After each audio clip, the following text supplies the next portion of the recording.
Y imaginemos por un momento lanzar una piedra al centro de un estanque. Lo clásico, las ondas en el agua. Exacto. Lo natural, lo que la física clásica nos dicta a todos, es que ese impacto genere una serie de ondas concéntricas que se expanden, viajando por la superficie hasta llegar a las orillas. Pero, a ver, ¿y si esas ondas, en lugar de expandirse, se quedaran completamente congeladas en el sitio del impacto? Ya, temblando pero sin moverse de ahí. Eso es, incapaces de avanzar ni un solo milímetro. Pues resulta que en el fascinante mundo de la física cuántica, este nivel de parálisis absoluta no es magia. Es, de hecho, una realidad demostrable matemáticamente. Y muy demostrable, ¿sí? Arrancamos una nueva exploración a fondo, dando una muy cálida bienvenida a quienes nos acompañan hoy. Sobre la mesa tenemos un documento científico increíblemente denso, la verdad, pero absolutamente revelador. Se titula Dynamical Localization for Unitary Anderson Models, o Localización Dinámica para Modelos Unitarios de Anderson. Escrito por Eman Hamza, Alansho Choi y Gunther Stolz. Un trabajo espectacular en la frontera entre las matemáticas puras y la física teórica. Totalmente. Y la misión de hoy es descodificar un misterio asombroso. Queremos entender cómo el desorden, o sea, las diminutas impurezas aleatorias dentro de un material, pueden llegar a crear una jaula perfecta para las partículas cuánticas, evitando que se propaguen. Lo que en el mundillo conocemos como la localización de Anderson. Eso es, un fenómeno capaz de convertir materiales que, en teoría, deberían ser excelentes conductores de electricidad en aislantes perfectos. Vamos a analizar cómo los autores han logrado adaptar este concepto a un modelo matemático de tiempo discreto, que es clave, y qué implicaciones directas tiene esto para el futuro de la tecnología. Vale, vamos a desgranar esto. Perfecto. ¿Por dónde empezamos? Pues porque pasamos de un concepto físico que suena casi poético, eso del agua congelada, a las entrañas de unas matemáticas sumamente complejas. A ver, históricamente la mecánica cuántica se ha apoyado en el tiempo continuo, ¿verdad? Sí, claro, usando la famosa ecuación de Schrödinger. Exacto, y unos operadores matemáticos llamados hamiltonianos autoadjuntos. Básicamente asumen que la energía total de un sistema cerrado se conserva y fluye de manera ininterrumpida. Pero claro, leo este documento y veo que deja esa visión a un lado. Decide utilizar un modelo unitario basado en el tiempo discreto. Eso es. Observan los cambios paso a paso. A saltos. Y desde una perspectiva puramente física, te confieso que me resulta un tanto desconcertante. O sea, ¿no supone esto añadir una complicación matemática innecesaria? Da la impresión de que el modelo se aleja de cómo fluye la realidad física simplemente para, no sé, para que las ecuaciones sean más manejables en el papel. Bueno, es una observación muy perspicaz y, de hecho, es el primer gran obstáculo mental al que se enfrenta cualquier físico clásico al leer este tipo de literatura. Parece contraintuitivo fragmentar el tiempo de esa manera. Claro, el tiempo fluye, no va a trompicones. Ya, pero lo fascinante aquí es que el modelo refleja fielmente una física experimental muy moderna. No se están alejando de la realidad, están creando un marco a medida. Pensemos en sistemas cuánticos que no están ahí aislados en el vacío, sino que están siendo sometidos a fuerzas externas periódicas. Vale, sistemas abiertos. Exacto. Sistemas de Floquet se llaman, o en el caos cuántico los llamamos kicked rotators, que se traduciría como sistemas pateados. Sistemas pateados. Suena a que la pobre partícula está recibiendo impactos literales de energía. Pues casi literalmente sí. Imagina un electrón atrapado en un anillo metálico microscópico, y desde el exterior hay un láser que le dispara un pulso de luz a intervalos de tiempo increíblemente precisos. Pam, pam, pam, pam. Exactamente. En un escenario así, intentar usar un hamiltoniano continuo tradicional se convierte en una pesadilla matemática. Porque la energía ya no se conserva. Claro, el láser está inyectando energía nueva con cada patada. La visión continua colapsa. Entonces, es muchísimo más útil observar el sistema como si tuviéramos una cámara estroboscópica. Ah, capturando fotogramas solo en el instante del pulso láser. Eso es.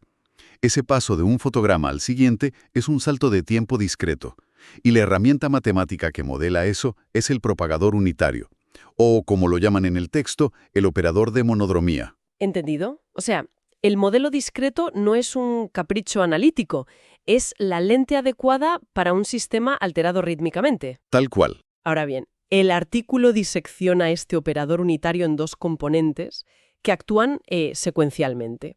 Primero está el movimiento determinista, que llaman el laplaciano discreto unitario, y luego entra el desorden, multiplicando por unas fases aleatorias. Para visualizarlo, a ver si te gusta esta analogía. El primer paso sería como planificar un viaje por una ciudad diseñada con una cuadrícula perfecta. Como el ensanche de Barcelona, por ejemplo. Exacto. En un mundo ideal, la partícula sabe exactamente cómo fluir por esa cuadrícula perfecta. Así es. Esa cuadrícula representa la estructura de bandas del material sin defectos. Un cristal purísimo donde la onda cuántica viaja transmitiendo electricidad sin resistencia alguna. Pero luego interviene el segundo componente, el operador de desorden. Siguiendo con la ciudad, es como si un urbanista loco hubiera bajado a esa cuadrícula perfecta y hubiera empezado a poner rotondas ciegas, calles sin salida y muros de hormigón en cada intersección, de forma totalmente aleatoria. Madre mía, un caos circulatorio absoluto. Total. Y la onda cuántica choca con ese desorden, que físicamente serían impurezas químicas o átomos mal colocados, ¿no? Esa visualización es excelente para entender el terreno. Y el núcleo de este documento es demostrar matemáticamente que esa planificación urbana caótica termina atrapando a la partícula para siempre. O sea, no es que tarde más en cruzar la ciudad. No es resistencia clásica. Es que su probabilidad de alejarse del origen decae exponencialmente hasta ser prácticamente cero. Queda anclada, localizada dinámicamente. Y aquí es donde introducen una metodología que sinceramente a mí me hizo arquear una ceja. Para probar esta parálisis, usan el método de los momentos fraccionarios aplicado a la función de Green. A ver, aclaremos que la función de Green es como un mapa de probabilidades para ir del punto A al punto B. Exacto, mide esa amplitud de tránsito. El problema que mencionan es que cerca de ciertos niveles de energía, esta función matemática explota. Tiende a infinito, se vuelve singular. Y para arreglarlo, los autores deciden elevar esa función a una potencia fraccionaria. Una fracción entre 0 y 1. Elevan a S. Sí, un parámetro S minúscula. Y matemáticamente claro que funciona, porque elevar a una fracción empequeñece los infinitos. Pero físicamente, a ver, si la ecuación da infinito, elevarla a una fracción para esconder los infinitos parece hacer trampa. Un artificio descarado para forzar que el resultado cuadre. Ya, entiendo el escepticismo. Es una duda muy válida. De hecho, cuando Eisenman y Molchanov introdujeron esta técnica, hubo muchísimo debate en la comunidad matemática. Pero no es hacer trampa. Para entenderlo, hay que saber qué es físicamente ese infinito en la función de Green. No es que la partícula tenga energía infinita. No, en absoluto. Señala una resonancia exacta. Ocurre cuando la energía de la partícula coincide tan perfectamente con una configuración hiperespecífica de las impurezas que la partícula podría quedarse reverberando ahí indefinidamente. Y eso causa un infinito matemático, una división por cero. Vale. Una resonancia perfecta con un defecto muy concreto. Exacto. Pero la clave está en el mundo real. En un experimento jamás podemos controlar la posición exacta de cada átomo impuro. Hay miles de millones de configuraciones posibles de ese desorden. Lo que hace el método de momentos fraccionarios no es ignorar el infinito, es promediar el comportamiento a lo largo de todas las configuraciones posibles.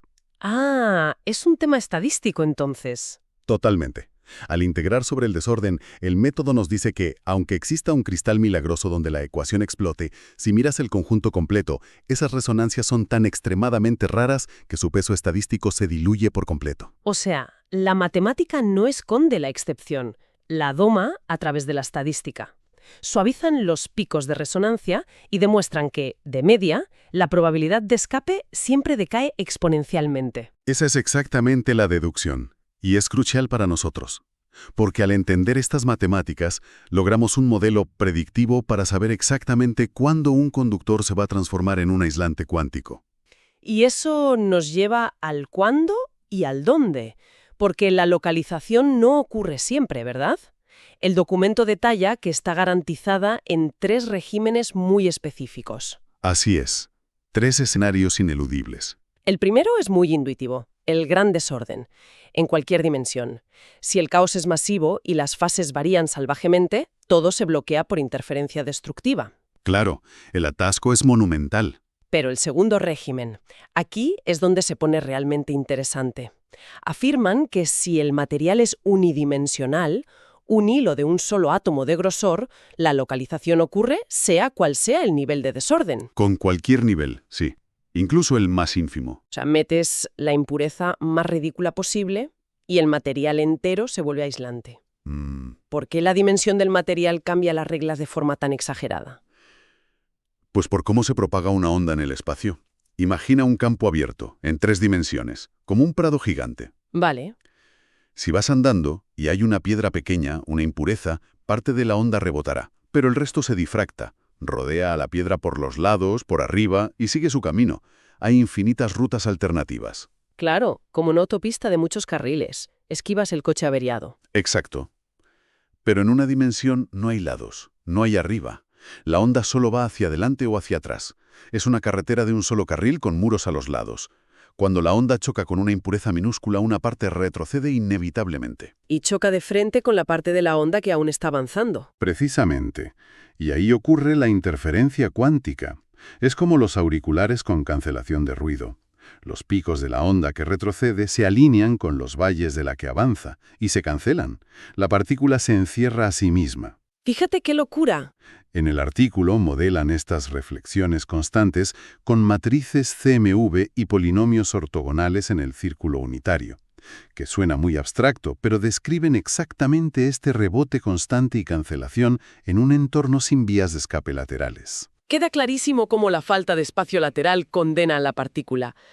Pero, volviendo a las 3 dimensiones, donde sí puedes esquivar, los autores señalan un tercer régimen. Los bordes de la banda.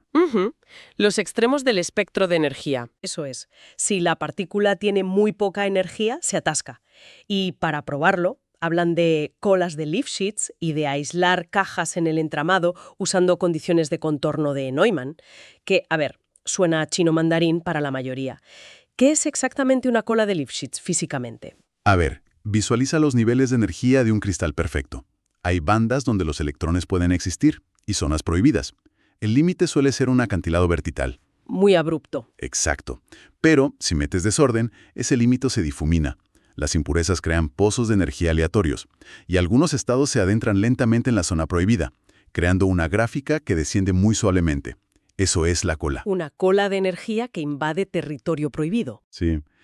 Y los autores demuestran, usando la fórmula de Feynman-Hellman adaptada, que la probabilidad de que se forme un pozo suficientemente profundo para albergar una partícula de tan baja energía es rarísima. O sea, esos pozos están súper separados físicamente unos de otros. Exactamente. Y aquí entran las cajas de Neumann que mencionabas. Los físicos cortan el material en parcelas imaginarias. Al aislar estas cajas, prueban matemáticamente que la función de onda decae tan bruscamente fuera de su pozo que le es imposible saltar al siguiente pozo que está a kilómetros de distancia microscópica. Se queda tirada en su pequeña isla de baja energía. No tiene fuerza para cruzar al siguiente archipiélago. Tal cual. Por eso, en los bordes extremos de energía, la localización está garantizada, sean las dimensiones que sean. Llegados a este punto, nos topamos con una cuestión semántica que a mí, la verdad, me frustró un poco al leer. En el artículo se esfuerzan muchísimo por diferenciar la localización espectral de la localización dinámica y dedican teoremas enteros para probar que una implica la otra. Sí, la sección 6 entera va de eso. A ver, la espectral dice que el operador tiene un espectro de puntos puros, matemática pura y dura. La dinámica dice que el paquete de ondas no se dispersa en el espacio con el tiempo. Físicamente, ambas cosas significan que la partícula no fluye. ¿Por qué rizar el rizo y separar ambos conceptos? ¿Por qué necesitan probar que uno lleva al otro si vemos lo mismo? Te entiende perfectamente. Muchos estudiantes de física sienten esa misma frustración. Parece redundante. Pero este rigor extremo no es un capricho, ¿eh? Es una red de seguridad. Nuestra intuición falla constantemente en lo cuántico. ¿Me estás diciendo que en el pasado las matemáticas engañaban? Absolutamente. Históricamente se asumía que si el espectro era continuo, fluía. Y si era puramente puntual, se quedaba quieta. Pero de repente, los matemáticos descubrieron los espectros continuos singulares. ¡Ay, madre! ¿Y eso qué es? Casos aberrantes donde el espectro te decía una cosa, pero si dejabas correr el reloj del sistema hacia el infinito, la propagación dinámica hacía algo impredecible. La onda ni fluía como un conductor, ni se quedaba quieta como un aislante. Se filtraba lentamente. Una filtración anómala. Claro. Entonces, tener un espectro puntual en el papel no te garantiza que en un experimento real la partícula siga ahí mañana. Exacto. Si conectamos esto con el panorama general, la sección 6 es vital. Utilizan una versión unitaria del teorema Reich por los matemáticos Enz y Veselich. Este teorema demuestra formalmente que la localización dinámica implica la espectral y garantiza que la cola de la onda decae rápido. O sea, actúa como un sello para que no haya fugas. Asegura que todos los momentos del operador de posición permanecen limitados. La partícula no va a encontrar una minúscula grieta teórica por la que escurrirse y desaparecer dentro de 100 años. Y es crucial que no se escurra, porque entonces, ¿qué significa todo esto? Si logramos confinar una onda cuántica y que no se mueva jamás, estamos hablando del santo grial de la computación cuántica, ¿no? Sin duda. El mayor enemigo de los ordenadores cuánticos hoy en día es la decoherencia cuántica. La información de un estado cuántico es frágil. Si la onda se propaga e interactúa con el entorno, la información se degrada y se pierde. Necesitamos contenedores perfectos, qubits súper estables. Exacto. Si fabricamos un material basándonos en las matemáticas de este artículo, usando el desorden de forma controlada, crearíamos jaulas cuánticas inquebrantables. Protegidas por el teorema Ratz y confinadas en los bordes de la banda. Sería un hardware a prueba de errores temporales, porque la propia física subyacente de sus imperfecciones prohíbe el movimiento. La obra más críptica se traduce en tecnología punta. Vamos a ir recogiendo velas y sintetizar los grandes aprendizajes de hoy. Yo destacaría 3. Primero, el uso fundamental de los modelos unitarios y el tiempo discreto, para reflejar sistemas que reciben pulsos de energía, como con un láser, la óptica estroboscópica, vaya. Totalmente. Segundo punto clave, el triunfo del rigor matemático. Hemos visto cómo ese truco aparente de los momentos fraccionarios en realidad es genial. Promedia el desorden para domar los infinitos y probar que la onda cuántica decae exponencialmente. Y la tercera conclusión es saber dónde ocurre esto, inevitablemente. En 3 escenarios.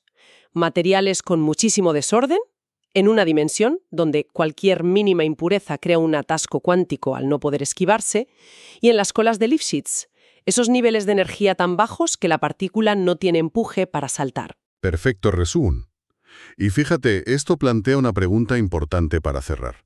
Históricamente, en la industria de los semiconductores, siempre hemos visto el desorden y las impurezas como defectos que hay que limpiar, ¿verdad? Sí, claro, gastamos fortunas en silicio ultrapuro. Exacto. Pero a la luz de este artículo, ¿y si el caos insertado intencionadamente es la herramienta definitiva para proteger la información en las memorias cuánticas del futuro? ¿Quizás el futuro del orden tecnológico resida en dominar matemáticamente el desorden? Es una paradoja brillante. Usar el caos perfecto para atrapar la luz de forma inquebrantable. Me encanta esa reflexión final.